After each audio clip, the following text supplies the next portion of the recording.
Kırım benim yüreğimde, kırım benim imanımda, hayalimde, oylarımda.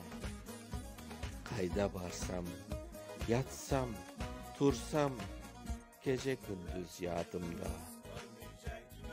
Kırım benim yüreğimde, damarımda, kanımda, este düşte, hatırlata özünü er adımda. Kırım ilk beşiğim, ilk duygan sözümdür.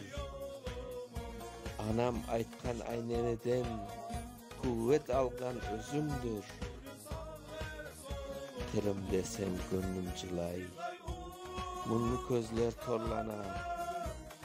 Hasretinden içim, bağrım korlana. Kanım mıyım akıp, mıyımda tamır atkanman. Ağarmışın eteğine, başım koyup yatkanman.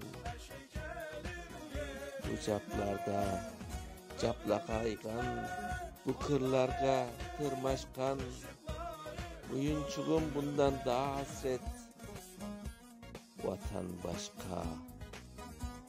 Bu dünya ana birdir, vatan birdir, can birdir. Vatan için damarda akan kan birdir. İnsan için ana yurt, vatan birdir. Vatan için küreşkenge şeref birdir, şan birdir. Kırım benim imanımda, hayalimde, anımda.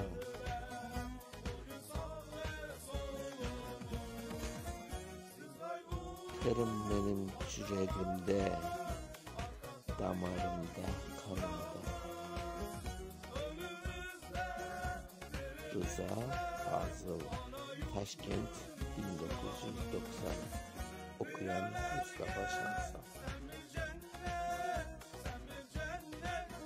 Kırım benim yüreğim.